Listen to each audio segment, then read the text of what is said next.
vous invite à prendre la doxologie avec moi. Père, nous élevons ton nom.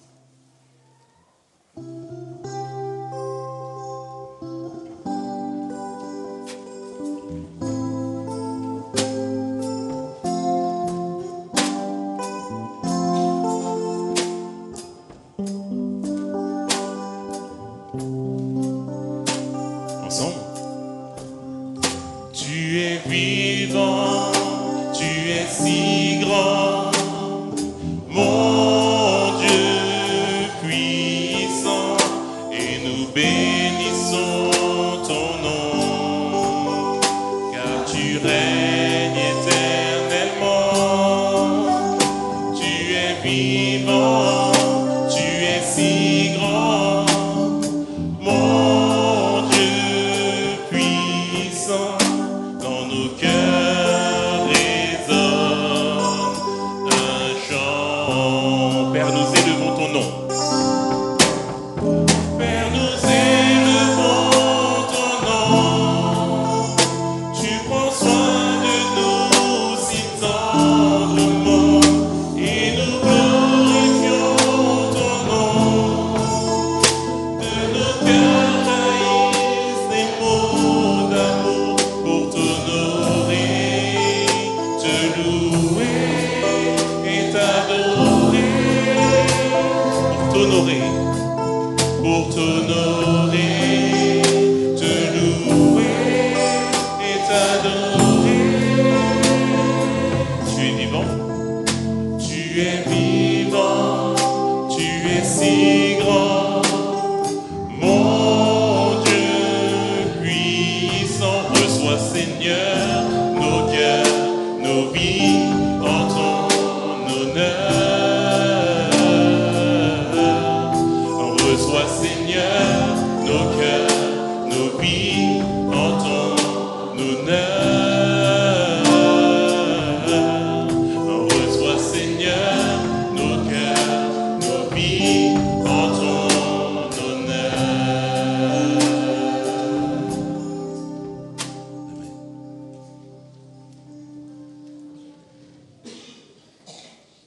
Éternel, notre Dieu, notre Père, nous voulons te remercier de ta présence parmi nous en ce matin. Et nous voulons faire silence en nous afin de t'entendre nous parler et de t'offrir le meilleur de nous-mêmes. Nous voulons t'offrir ce culte, qu'il te soit agréable avec ton aide. Au nom de Jésus. Amen.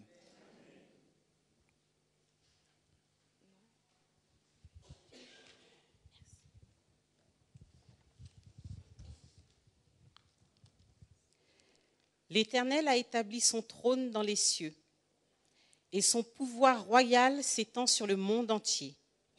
De loin, il nous a vus approcher de sa demeure. C'est avec les bras ouverts et le cœur rempli de joie qu'il nous accueille. Alors, mettons-nous à l'aise et laissons-le prendre soin de nous, en acceptant l'eau et le pain pour fortifier notre cœur. Après quoi, nous continuerons notre route selon sa volonté. Bienvenue à chacun d'entre vous.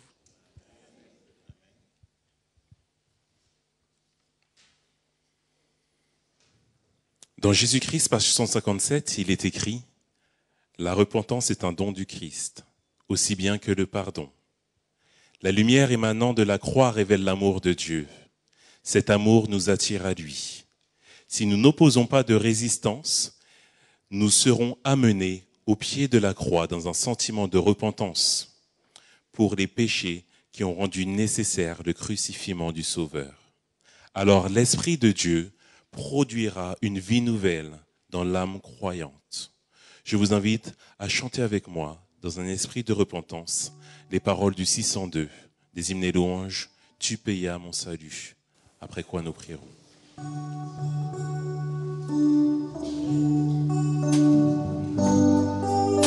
Nous prendrons les strophes 1 et 3.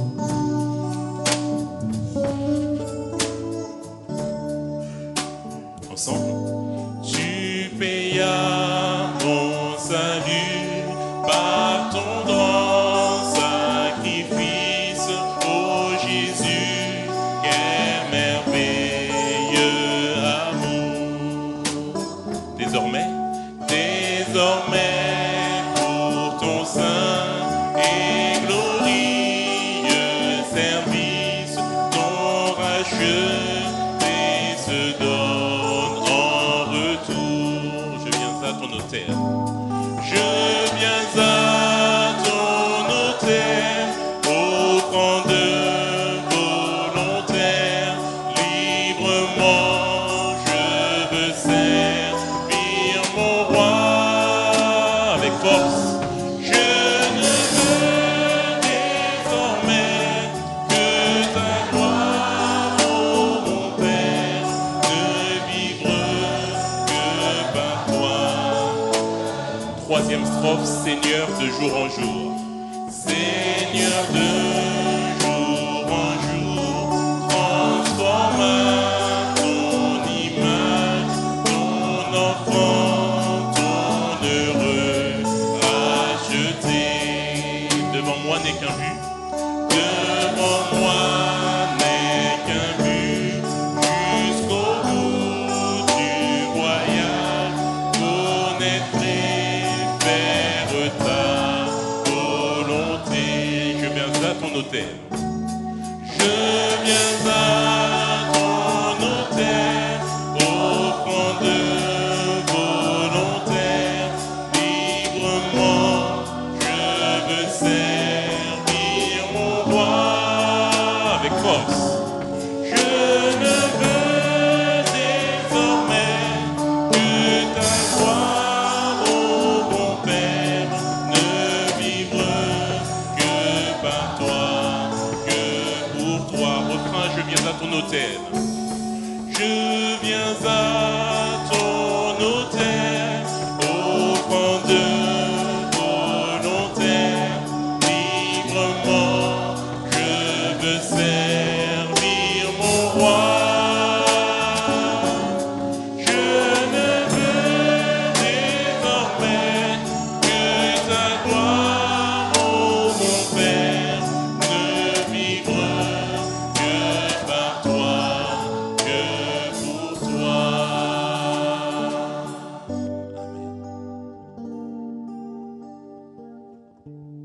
J'invite l'Assemblée à se mettre à genoux pour la prière.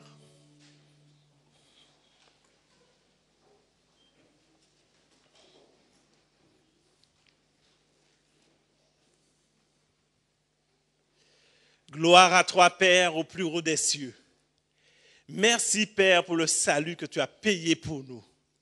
Tu es le seul qui nous aime, à donner ton Fils Jésus-Christ afin que nous ayons la vie éternelle. Nous sommes contents de t'avoir comme Dieu créateur, celui qui agit dans nos vies. En ce matin, Père, nous sommes venus avec nos péchés, nos transgressions. Je te prie, Seigneur, dans ton amour, de venir et de nous purifier dans le sang de Jésus-Christ. Veuille nous pardonner, Seigneur, tout pour nos manquements. Là où nous avons raté la cible, nous réclamons le sang de Jésus-Christ sur nous, Père. Nous avons besoin de la présence du Saint-Esprit dans nos vies. Viens, Père, bénis ton assemblée en ce moment.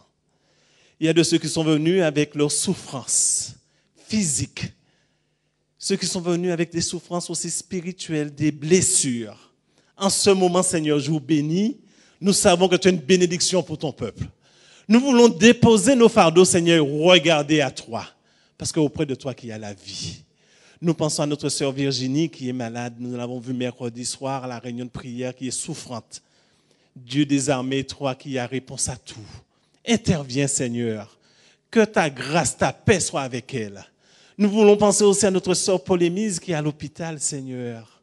Bénis notre sœur abondamment. Tu sais toutes choses, Père. Tu nous as promis que tu seras avec nous et nous voulons te la recommander, Seigneur.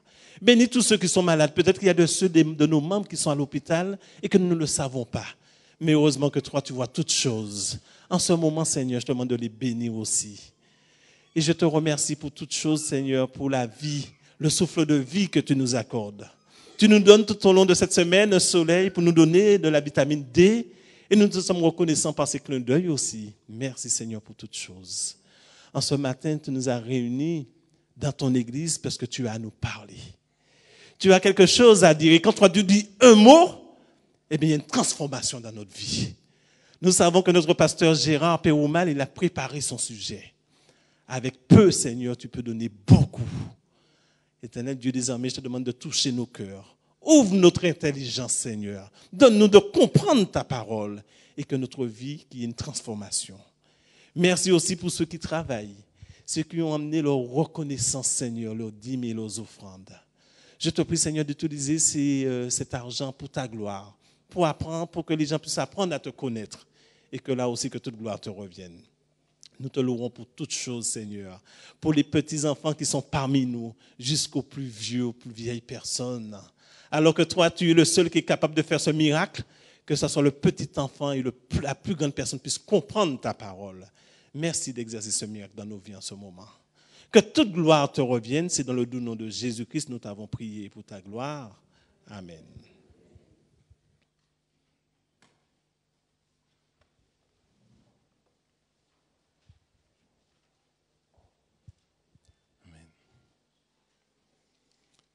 Qui est content d'être appelé chrétien?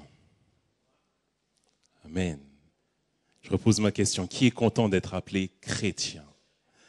Un chrétien, c'est quelqu'un qui croit que Jésus-Christ est venu sur terre, mort sur la croix et ressuscité pour mes péchés, pour tes péchés, pour chacun de nos péchés.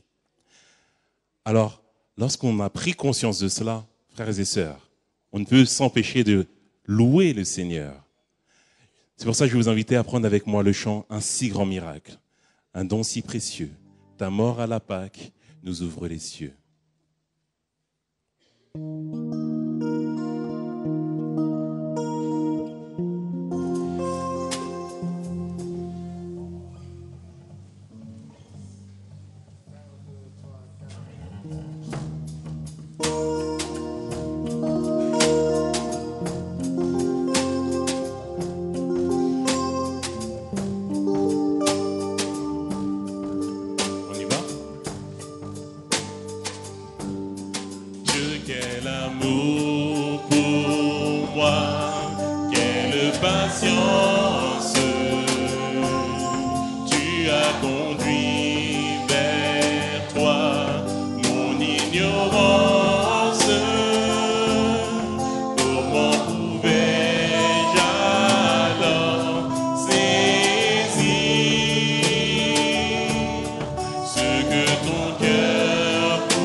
Un si grand miracle.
autre fois, loué sois-tu. Loué sois-tu. Dieu Tout-Puissant. Loué sois-tu. Amen. Poursuivons notre louange avec béni soit ton nom, là où tu donnes l'abondance et déverses ta bienveillance. Béni soit ton nom.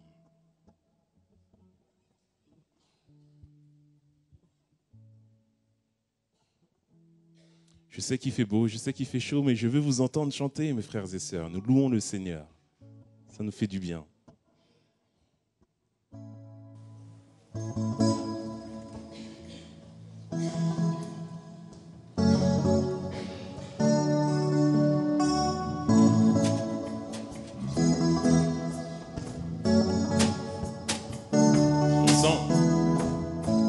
Béni soit ton nom, là où tu donnes l'abondance et déverses ta bienveillance. Béni soit ton nom, et béni soit ton nom. Et béni soit ton nom, quand ma vie traverse un désert, quand je marche en terre inconnue. Béni soit ton nom.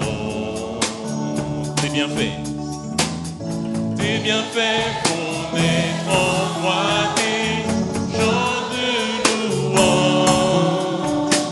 Et même au cœur de la nuit, Seigneur, je redirai. Béni soit le nom du Seigneur. Béni soit le nom. Béni soit le nom du Seigneur. Béni soit ton nom glorieux. Deuxième. Béni soit ton nom quand sur moi brille le soleil, quand la vie semble me sourire. Béni soit ton nom, et béni soit ton nom.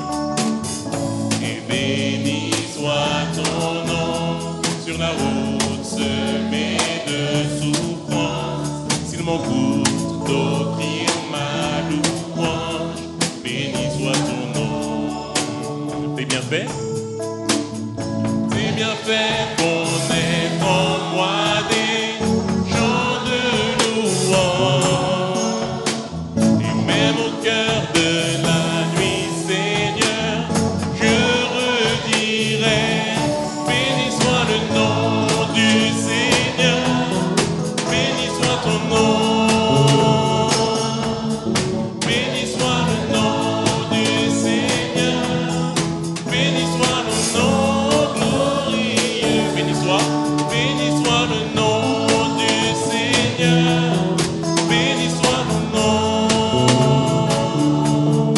Béni soit ton nom du Seigneur. Béni soit ton nom glorieux. Tu donnes et tu reprends. Tu donnes et tu reprends. Mon cœur choisit de dire, oh béni soit ton nom. L'assemblée, tu donnes.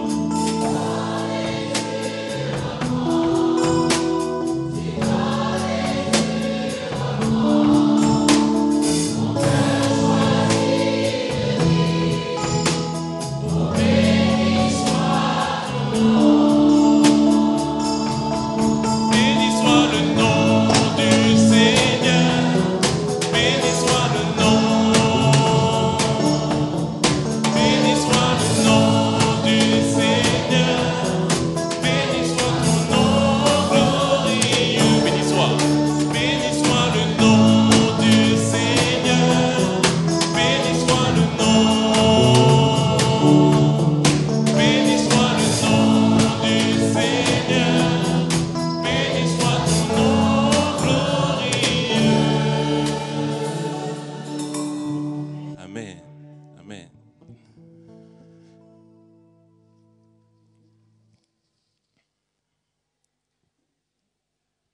La Bible déclare encore une fois dans Malachie 3, verset 10. Apportez à la maison du trésor toutes les dîmes, afin qu'il y ait de la nourriture dans ma maison. Mettez-moi de la sorte à l'épreuve, dit l'Éternel des armées, et vous verrez si je n'ouvre pas les écluses des cieux, si je ne répands pas sur vous la bénédiction en abondance. Aussi j'invite les diacres et les diaconesses à passer dans les rangs afin de recueillir les dîmes et les offrandes. Pendant ce temps, nous chanterons le medley. Remercions ensemble le Seigneur, suivi de donne et il te sera donné. Remercions et donne.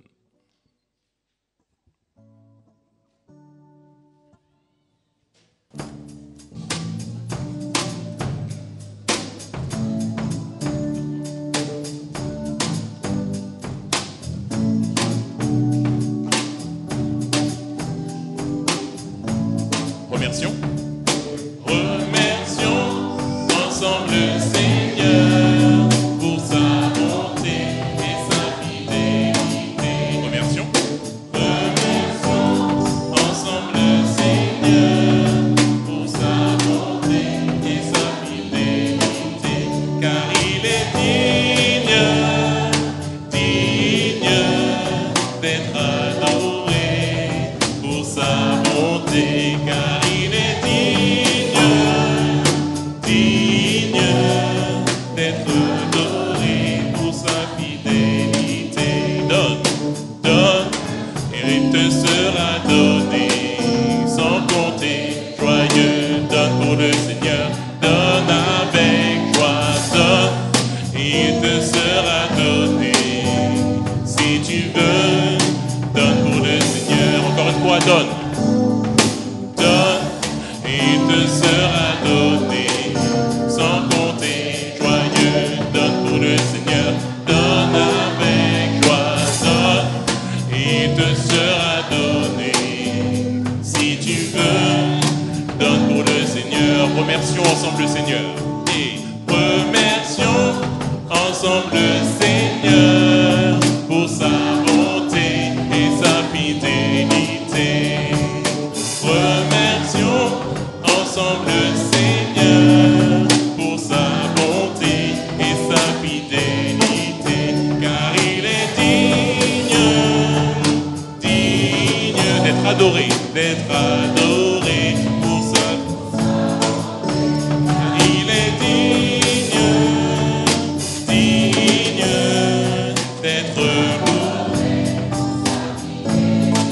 d'être loué, d'être loué pour sa bonté, d'être adoré pour sa fidélité, d'être loué pour sa bonté, d'être adoré pour sa fidélité.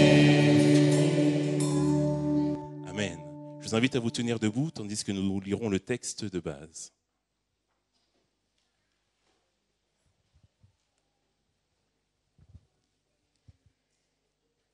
Vous pouvez ouvrir vos Bibles dans le livre d'Exode au chapitre 4.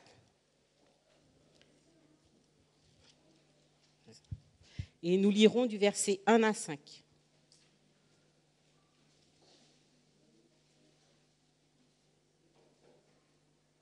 Moïse répondit et dit : Voici, ils ne me croiront point et ils n'écouteront point ma voix.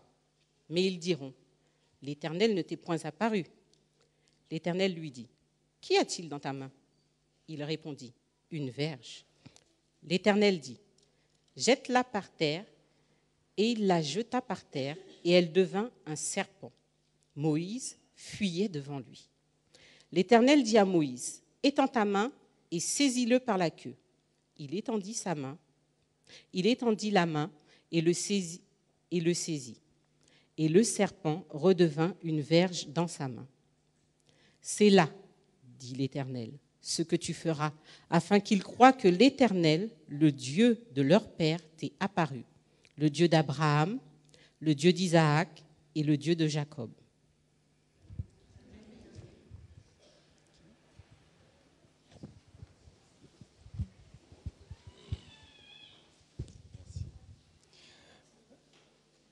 Chers amis, frères et sœurs, je veux vous inviter à prêter attention juste un moment avant le culte à un honneur que l'Église veut faire à une famille qui s'est constituée cette semaine. C'est la famille Louis-Ferdinand, Marc Emmanuel et Aurélie, ainsi que leurs 2 beaux enfants. Ils sont dans une démarche de constituer ce que Dieu a prévu pour son plan pour chaque famille. Ils vont le témoigner bientôt le 2 mai, le sabbat 2 mai ici, dans ce baptistère avec Jésus. Donc ils ont été unis mercredi par les liens du mariage et la famille veut leur remettre comme il se doit un encouragement. Bienvenue, avancez-vous, n'ayez pas peur. Alors nos sincères félicitations au nom de l'Église.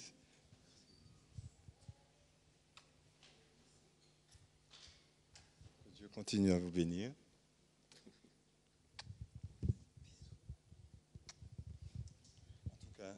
Au nom de la famille de l'Église, je tiens à te remettre ce présent.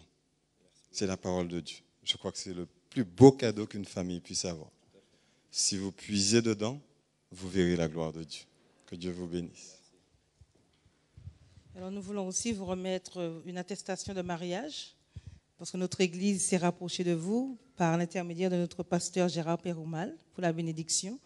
Et pour représenter toutes les familles de l'Église, les familles de Pierrefitte, nous voulons vous offrir cette attestation qui prouve effectivement que vous avez été bénis par le pasteur de notre Église ici à Pierrefitte.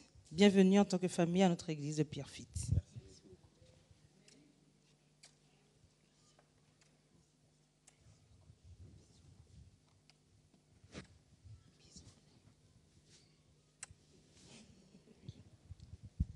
J'invite le père de famille à dire un mot, s'il veut, à l'église. Et puis nous attendrons en priant surtout pour que Dieu bénisse leur union, surtout dans ces eaux baptismales le sabbat 2 mai. Merci. C'était pas prévu que je parle. Donc, nous tenons à remercier l'église et nous sommes pour le soutien des frères et sœurs qui étaient déjà au courant. Désolé de ne pas avoir pu faire ça à l'église et de partager ça avec vous tous. Il a fallu... le plus important était ailleurs. Donc, on espère pouvoir partager ça à un autre moment avec tout le monde. Donc voilà, en tous les cas, nous sommes très joyeux de ce qui s'est passé mercredi et de surtout ce qui va arriver le 2 mai. Donc, nous avons hâte de pouvoir repasser dans ces eaux-là. Donc, voilà. Merci.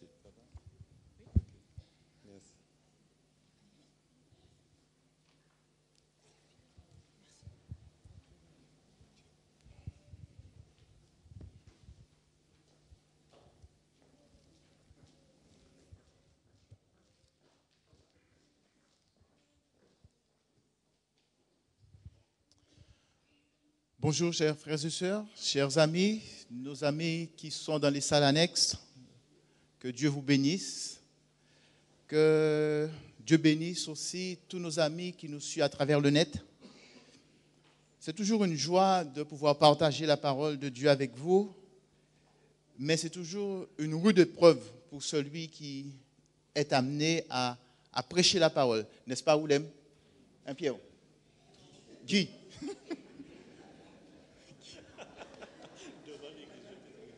À chaque fois, je dis Pierre pour Guy, Guy pour Pierre. Ils se ressemblent, n'est-ce pas? C'est vrai, ils se ressemblent. Non, mais je disais, c'est une rude épreuve. Pourquoi? Parce que avant de prêcher aux autres, on doit prêcher pour soi. Et quand on prépare le message, en lisant le texte nous parle. Et le plus souvent, même si on est devant vous avec le sourire, avec les mots qu'il faut, mais ça peut travailler aussi en nous. On peut être dans un cheminement avec Dieu. Et c'est pour cela, c'est une rude épreuve. C'est pour ça que l'apôtre Paul dit qu'il n'y a pas un grand nombre qui enseignent, parce qu'ils seront jugés plus sévèrement. Il y avait un jeune, enfin, pas trop jeune, un peu vers 30. Oui. Non, mais quand je dis un jeune, vous comprenez bien, je ne dis pas quelqu'un de 15-16 ans. 15-16 ans, plutôt la trentaine. Et il y a quelques années, quelques années, pas aussi vieux que ça, on a été dans un restaurant, je ne vais pas citer le nom. Et puis, il me dit, écoute, je ne veux pas y aller parce que je n'ai pas les moyens. Je dis, moi non plus, je n'ai pas les moyens. Donc, écoute, on ne va pas prendre un truc cher. De toute manière, il y a plusieurs formules. On va prendre un truc pas cher. Et puis, on est rentré dans le restaurant. Et voilà. Donc, je dis, on va prendre quelque chose et on verra bien. Donc, mais il ne m'a pas dit les moyens qu'il avait, la somme qu'il avait. Donc, on est rentré et puis on a commandé. Donc, j'ai commandé mon plat pour ne pas vous mettre sous la piste pour savoir quel restaurant. Et puis, il a commandé son plat. Donc, on attend. Tu devines quel restaurant. Donc, on a commandé tous les deux notre plat. Et puis, quand on fait le compte, il nous manquait quelque chose pour payer. Donc, on était là. On dit, mais non, on va trouver une solution.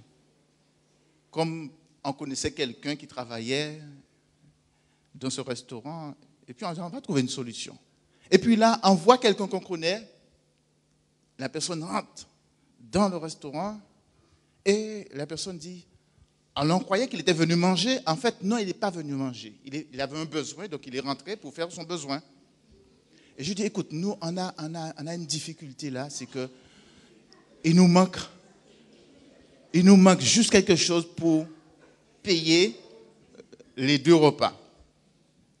Et il m'a dit, écoutez, je n'ai pas grand-chose, j'ai juste... Donc il prend. Et justement, la somme qu'il avait, c'est la somme qu'il nous fallait pour cela. Et on a pu finir notre repas tranquille et puis on est sorti. Il n'y avait pas grand-chose.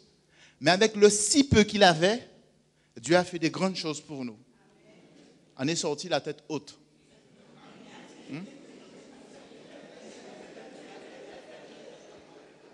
Mais si, parce qu'on pourrait sortir la tête baissée. Courbée comme ça. Hein? Voilà. Je vous raconte cette expérience. C'est vrai, ça fait rigoler. C'est vrai. Le sabbat n'est pas un moment de tristesse non plus. Hein? N'est-ce pas? Hein? On doit être joyeux. Pourquoi? Parce qu'avec si peu, Dieu peut faire des grandes choses aussi. Sommes-nous conscients de cela? Et je veux vous relater l'histoire d'un homme, l'histoire de Moïse. Tous vous connaissez Moïse. Moïse, d'après Exode 2, chapitre 1er, chapitre 2, chapitre 3 aussi, on a l'histoire de Moïse. Dieu appela Moïse depuis le buisson ardent. Moïse devait être le libérateur du peuple d'Israël. Le but pour lequel Moïse était né. Quand Dieu appela Moïse, Moïse trouva toutes sortes d'excuses. Moïse trouva des excuses, peut-être qu'il se rappelait des échecs passés, de ce qu'il a fait dans le passé. Et le plus souvent, on se souvient surtout de ce qu'on a fait dans le passé, qu'on nous appelle à assumer une fonction ou à faire quelque chose. Imaginez-vous, on vous appelle à, je ne sais pas, à être trésorier. Et puis, il y a 15 ans dans le passé, eh bien, vous étiez être trésorier et puis, voilà, on vous a confié une somme et puis vous l'avez perdue.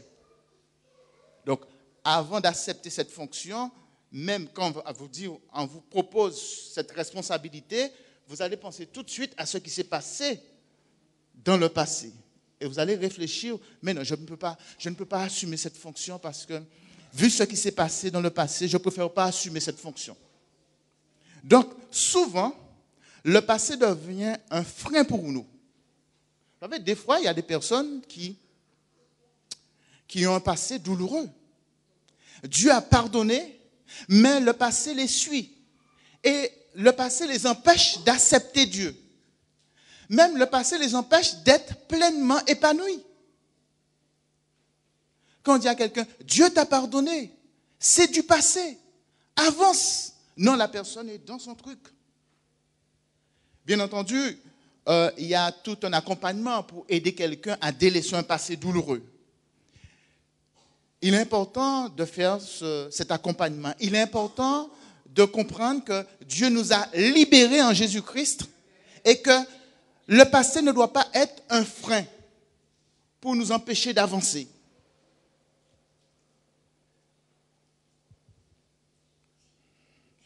On pouvait prendre beaucoup d'exemples concernant le passé. Moïse a peur du rejet et de l'échec. Pourquoi? Parce qu'à un moment donné, ses frères lui ont dit, qui t'a établi chef sur nous? Tu penses être comme tu as fait avec l'Égyptien? Moïse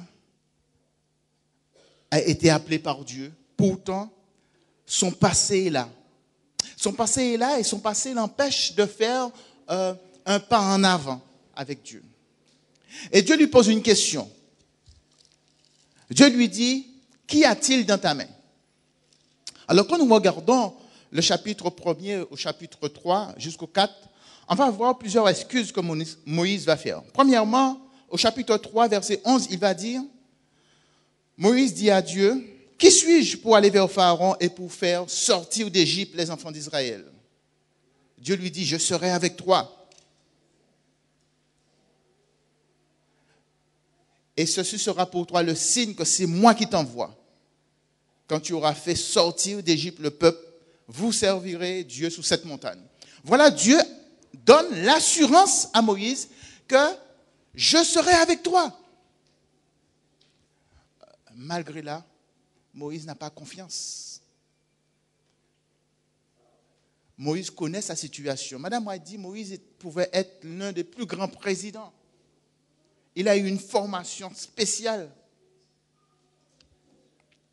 Deuxième excuse, Moïse dit à Dieu, j'irai donc vers les enfants d'Israël, je leur dirai, le Dieu de vos pères m'envoie vers vous. Mais s'ils me demandent, quel est ton nom? Quel est son nom? Que leur répondrai-je?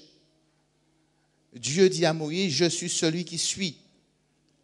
Moïse se rend compte là, lui-même, dans son dialogue avec Dieu, il ne connaît pas Dieu.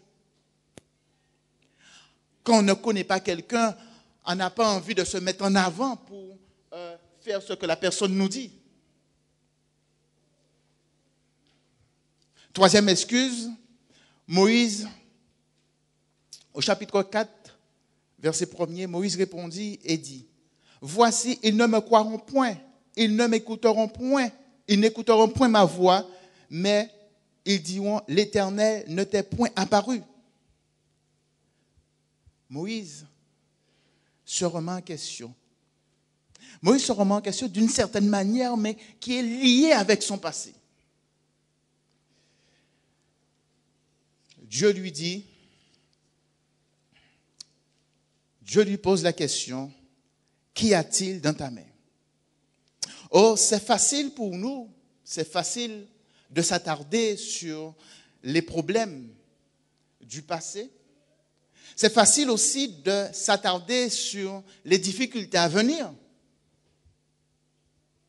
Parce que bien souvent, quand on nous demande de faire quelque chose, quand on doit nous engager dans une démarche, le plus souvent, moi le premier, on voit déjà les obstacles à venir.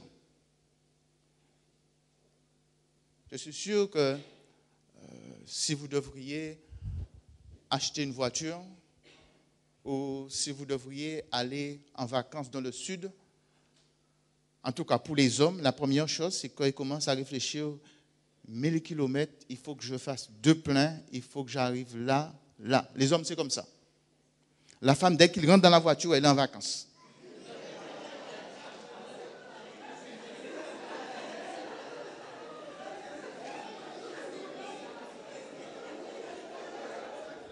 La femme, dès qu'il rentre dans la voiture, elle enlève ses chaussures, elle met ses chaussures sur le tableau, ses pieds sur le tableau de bord, elle est en vacances. Mais l'homme pense à tout le trajet, à l'huile où il doit s'arrêter, vérifier. C'est peut-être pas une généralité pour toutes les femmes, Mais la majeure partie des femmes fonctionnent comme cela.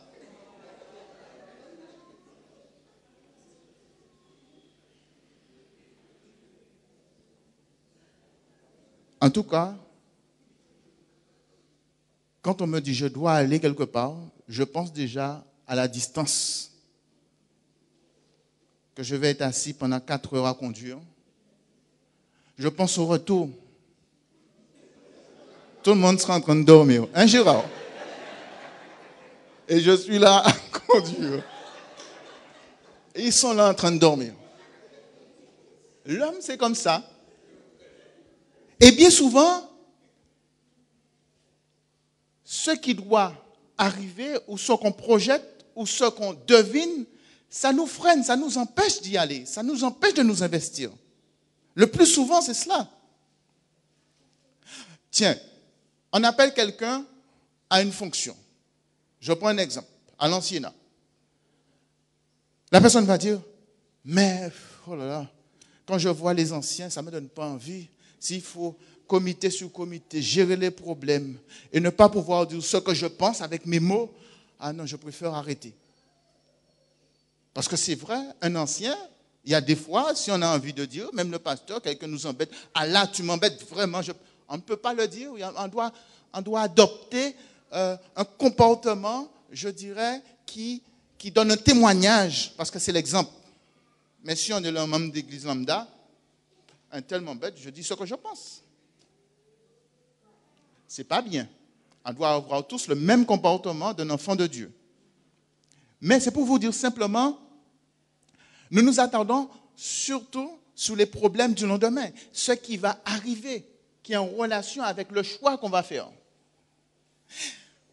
Va-t-il y avoir, on se pose la question, est-ce que je ne serai pas dépressif? Par exemple, pour ceux qui ont des petits-enfants, on va dire, ben, les enfants, je ne veux pas les voir, ils vont grandir, je ne serai pas à côté d'eux. Hein?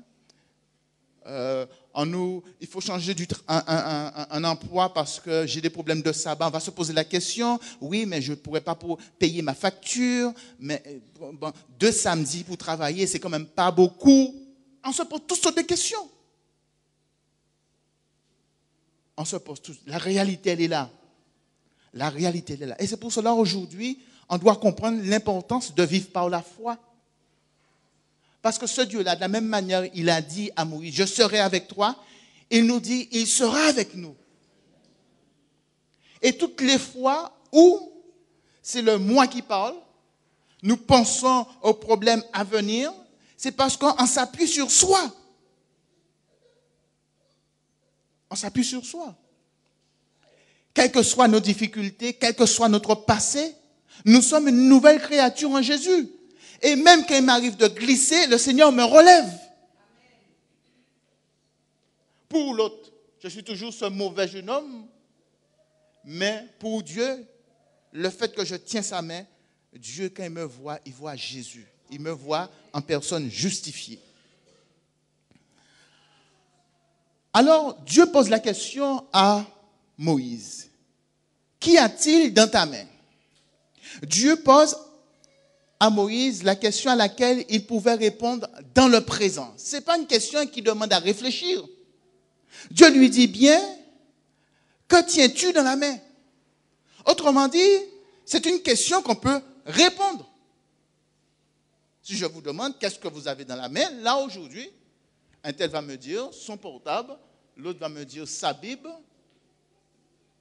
C'est une question présente. Une question qui demande une réponse dans le présent. Moïse n'a aucune excuse pour ne pas répondre à cette question. Il n'y a aucune excuse. Et on devrait se poser la question, si aujourd'hui, Dieu nous dit, qu'est-ce que tu as dans ta main? Quelle capacité que tu as actuellement là? Quel don que tu as reçu? Quel talent que tu as? Quel moyen que tu as maintenant? Maintenant. Il ne demande pas pour demain. Maintenant. La question de Dieu était étrange pour Moïse. Étrange parce que Dieu connaît la réponse. Dieu voit tout. Dieu connaît la réponse. Étrange parce que Moïse avait si peu dans sa main. Un bâton.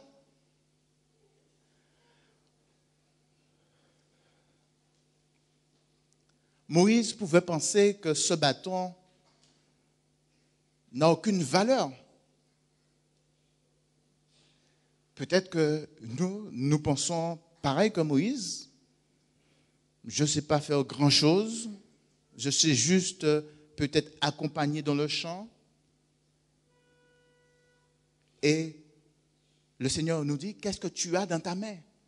Qu'est-ce que tu apportes? Et je suis sûr, chacun d'entre nous, nous avons une capacité. Chacun d'entre nous, nous avons reçu quelque chose du Seigneur. Et si le Seigneur nous demande, qu'est-ce que nous avons dans la main à ce moment précis? Quelle capacité nous avons? Qu'est-ce que nous savons faire? Eh bien, en mesure de lui répondre.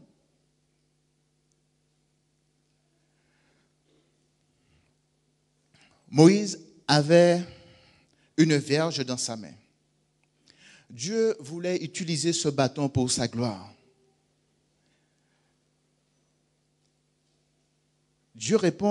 Moïse répond à Dieu.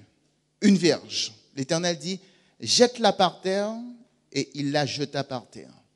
Et elle devint un serpent. Moïse fuyait devant lui. L'Éternel dit à Moïse, étends ta main et saisis par la queue. Il étendit la main et le saisit, et le serpent redevint une verge dans sa main. Un bâton, une verge, Dieu dit de le jeter. Il devient serpent. Ce n'est pas Moïse qui a dit au bâton de se transformer en serpent. Ce que nous avons, Dieu nous dit, nous pose la question. Nous venons avec ce que nous avons, mais puisque nous obéissons à Dieu, nous mettons ce que nous avons, cette verge, au service de Dieu. Dieu fait de cette verge ce qu'il veut. Et dans le cas de Moïse, Dieu a fait un serpent. Dieu dit à Moïse, jette-le. Après, Dieu il se transforme en serpent. Ensuite, Dieu dit, étends ta main et saisis-le par la queue. Et il saisit le serpent par la queue et il redevint une verge. C'est important pour nous de venir avec ce que nous avons. Ne pas regarder à l'autre parce que l'autre fait mieux que nous, ou l'autre a des capacités plus importantes que nous. Nous avons ce que Dieu a voulu que nous puissions avoir. Et Dieu nous demande d'amener ça pour lui. Il nous pose la question.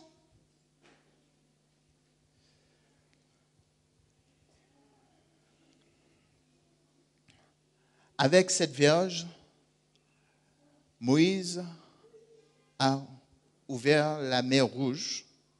Il a fait couler l'eau du rocher. Cette verge, au verset 20 du chapitre 4, nous dit, quand on lit du verset 20 du chapitre 4, Moïse prit sa femme et ses fils et les fit monter sur des ânes et retourna dans le pays d'Égypte. Il prit dans sa main la verge de Dieu. Cette verge, la verge symbolise en Égypte ancienne la puissance, le pouvoir. Cette verge, Dieu l'a transformée pour Moïse. C'est devenu une force pour Moïse. Et par cette verge qui est devenue la verge de Dieu, Moïse marche avec la puissance de Dieu. Et c'est pour ça que c'est important pour nous, quand nous nous remettons entre les mains de Dieu et nous donnons à Dieu ce que nous avons, Dieu fait des grandes choses au-delà même de ce qu'on pourrait espérer.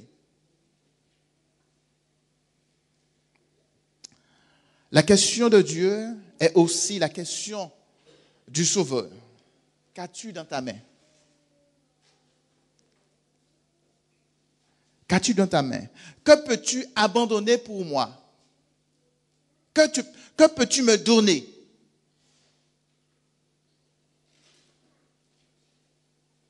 Qu'est-ce qui que je pourrais utiliser, ou que je veux utiliser, que tu as. Et si on passe notre vie en revue, on se rend compte que nous avons effectivement des capacités.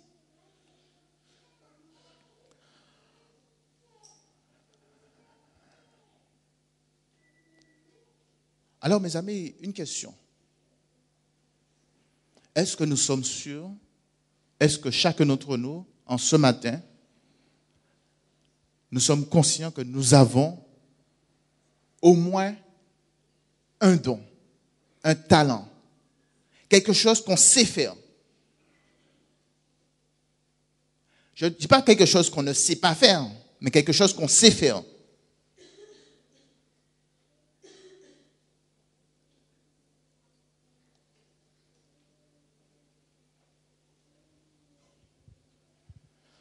Moi, j'aime bien nettoyer. Laver la vaisselle, nettoyer, je sais faire ça. Je fais moins, mais quand je le fais bien. J'aime bien repasser aussi. Qu'est-ce que vous savez faire?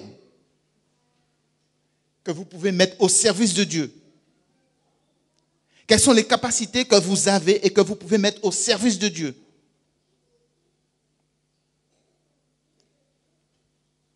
Qu'est-ce que nous faisons et peut-être qu'il y a un frein justement pour que le Seigneur puisse prendre possession de nous à tel point, comme Moïse, nous puissions écouter ce qu'il nous dit.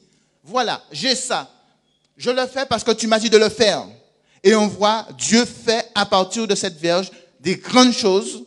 Dieu va libérer son peuple. Si Moïse avait refusé de répondre à cette question, Dieu aurait utilisé quelqu'un d'autre, sûrement. Mais Moïse a obéi à Dieu et par cette verge, Dieu a libéré son peuple. Qu'est-ce que Dieu peut faire avec ce que nous avons? Dieu peut faire des grandes choses. Maintenant, c'est nous qui freinons Dieu. C'est nous qui freinons Dieu. Nous avons reçu, mais nous ne voulons pas donner à Dieu. Nous ne voulons pas le mettre au service de Dieu. Parce que quand Moïse le met au service de Dieu, il ne le met pas n'importe comment. Il fait exactement ce que Dieu lui dit de faire.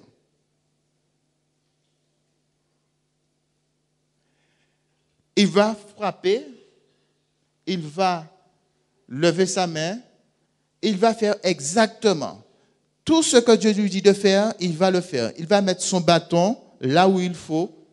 Il va suivre à la lettre ce que Dieu lui dit de faire. On comprend que Dieu nous donne des capacités, Dieu nous donne des talents, des dons, pas pour que nous puissions les utiliser n'importe comment.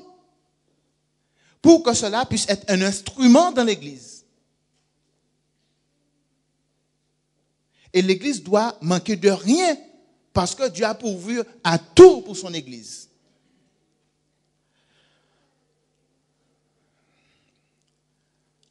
La Bible nous relate l'expérience de certains hommes, certaines femmes qui ont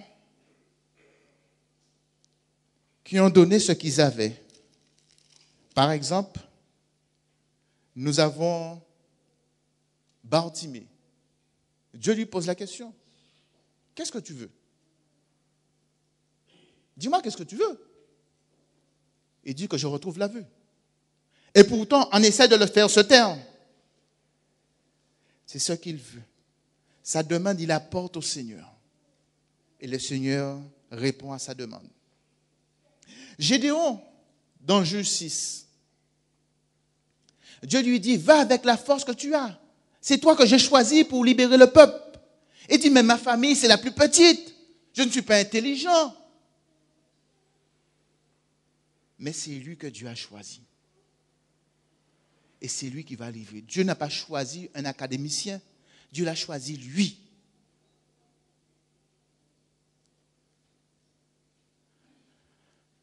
Josué, quand Satan dit, voilà, pointe du doigt Josué dans Zacharie. Dieu dit quoi? C'est un tison. Comment il dit? arraché du feu. Autrement dit, l'ennemi sera toujours là pour nous pointer du doigt, mais le passé ne doit pas être un frein pour que je puisse servir le Seigneur. Et il y a plein d'exemples bibliques. Chers amis,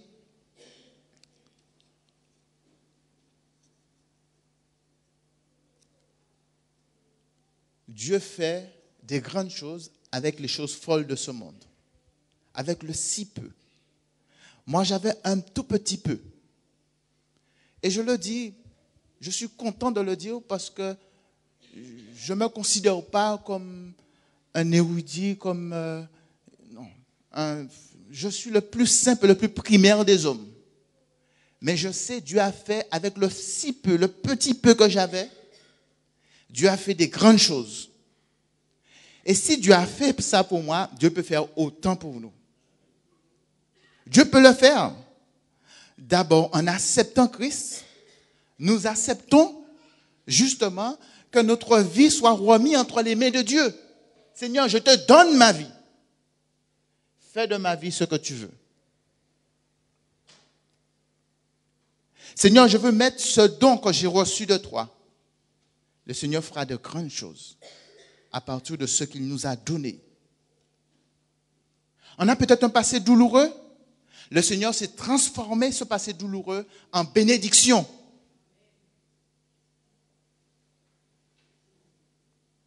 On a peut-être fait des faux pas au cours de notre cheminement. Le Seigneur pourrait transformer ça en bénédiction. Quelle que soit la situation, le Seigneur peut le transformer en bénédiction pour nous et que son nom soit glorifié. Chers amis, est-ce que parmi vous ce matin, il y a quelqu'un qui n'a pas encore donné sa vie à Jésus? Est-ce que parmi vous ce matin, il y a quelqu'un qui n'a pas encore dit, Seigneur, voilà, je veux t'appartenir. Je veux te donner ma vie entièrement. Est-ce que quelqu'un parmi nous ce matin a peut-être une difficulté qui le freine dans le service pour Dieu?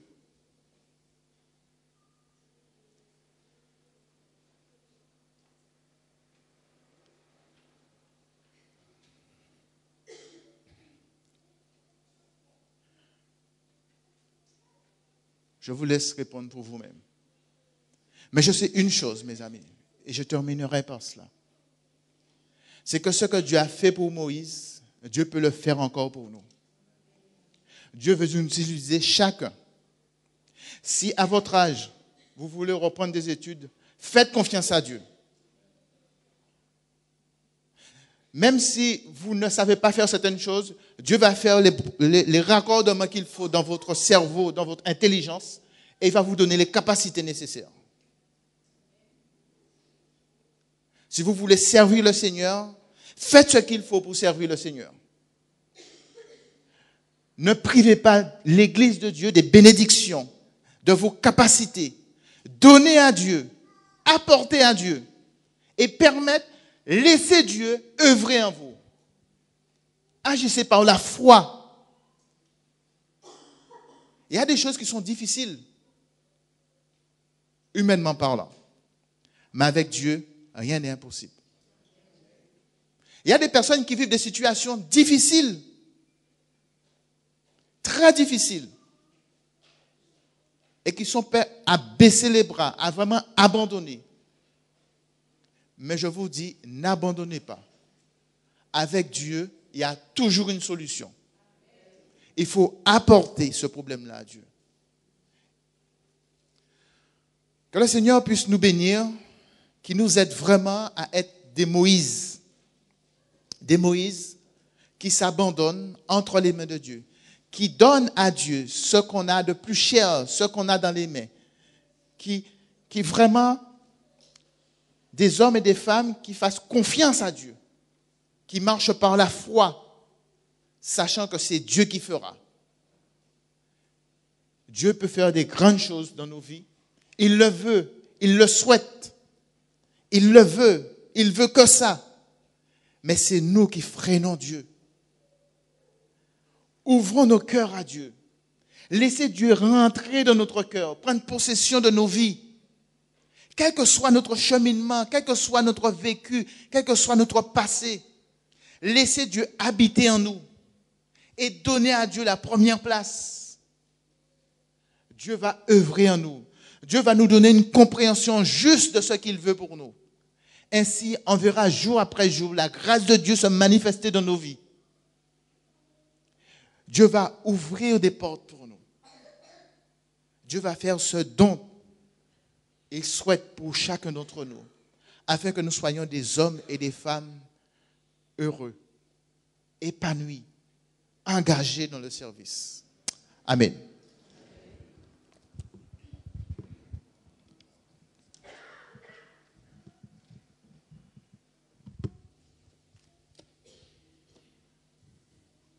Conduit par toi, céleste guide, je me dirige vers les cieux.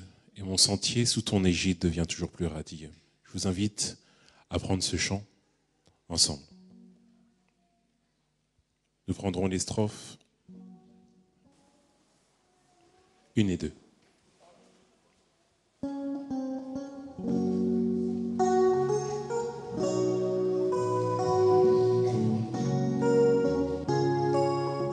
Mettons-nous debout. Je connais un guide infaillible qui constamment veille sur moi, sur ses pas je poursuis paisible la sainte course de la foi, conduit par toi, céleste guide, je me dirige vers les cieux et mon sentier sous ton égide devient toujours plus radieux. Parfois ma route est bien obscure, sans un seul rayon lumineux. Mais quand mon pauvre cœur murmure, mon guide me soutient des cieux, conduit par toi, céleste guide, je me dirige vers les cieux, et mon sentier sous ton égide devient toujours plus radieux. Je vous invite à incliner la tête pour la prière.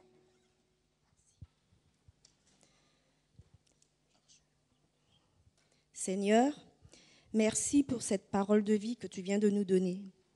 Beaucoup d'entre nous sommes comme Moïse, nous nous disons incapables, timides, mais avec toi, Seigneur, on peut tout. Donc, qu'on remette toute notre foi, Seigneur, que nous te fassions confiance pour que nous puissions avancer et mettre nos talents au sein de l'Église. Accompagne chacun de nous dans nos demeures respectives, que nous arrivions sans encombre. Bénis-nous tout au long de cette journée. Je t'ai prié, non pas pour nos mérites, mais au nom de Jésus qui est mort pour nous sur la croix. Amen. Alléluia. Ensemble, 3, 4. Alléluia. Alléluia. Alléluia pour le roi des rois. Alléluia. Alléluia.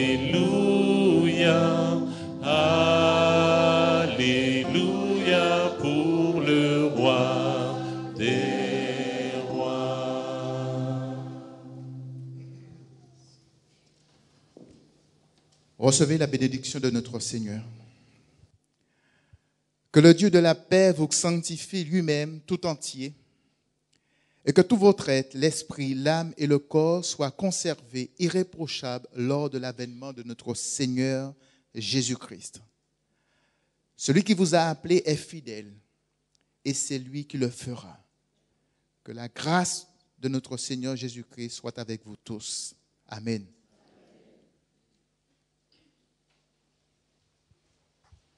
Merci, asseyez-vous. Alors que notre programme touche à sa fin, je vais vous inviter à prendre 2 chants de clôture. Mon Dieu est si bon, il prend bien soin de moi. Que ces paroles puissent vous accompagner pendant toute cette semaine. Et je vous donne d'ores et déjà rendez-vous sabbat prochain, 8h45. Nous prendrons Mon Dieu est si bon, il prend bien soin de moi, pendant que les Jacks nous dirigeront vers la sortie.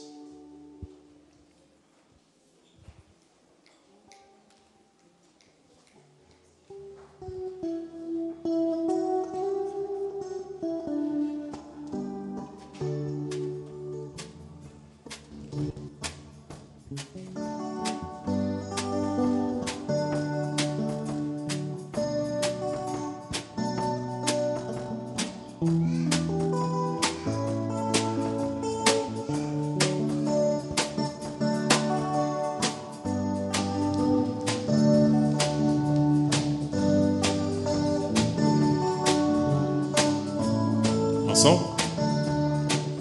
Mon Dieu est si bon, il prend bien soin de moi. Ce Dieu si fidèle, sais-tu qu'il pense à toi? Il voudrait t'aider dans tes difficultés. Il faut que tu viennes à lui tel que tu es. Dieu sait si bien ce qui te semble lourd, qui te fait mal, te trouble chaque jour. Il connaît tes besoins, ta peur du lendemain. Avec mon Dieu, tu sais tout ira bien. Il vit à jamais. C'est un Dieu tout-puissant.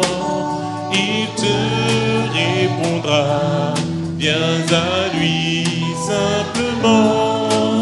Quand tout semble noir, triste et désespéré, sais-tu que là-haut, tu n'es pas oublié. Dieu sait si bien ce qui te semble lourd, qui te fait mal, te trouble chaque jour.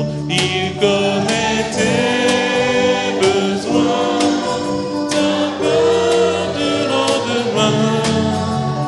Avec mon Dieu. Première strophe, mon Dieu est si bon. Mon Dieu est si bon, il prend bien soin de moi. Ce Dieu si fidèle, sais-tu qu'il pense à toi? Il voudrait t'aider dans tes difficultés.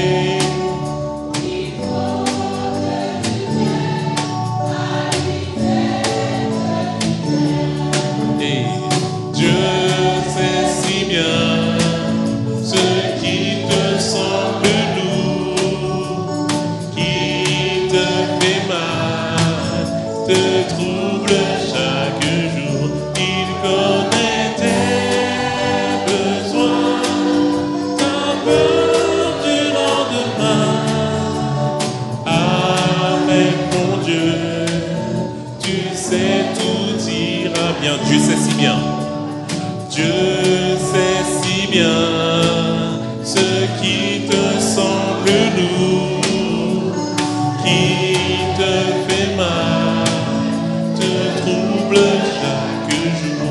Il connaît tes besoins, ta peur du lendemain. Avec mon Dieu, tu sais tout ira bien. Avec mon Dieu, avec mon Dieu, tu sais tout ira bien. Une dernière fois avec mon Dieu, avec mon Dieu, tu sais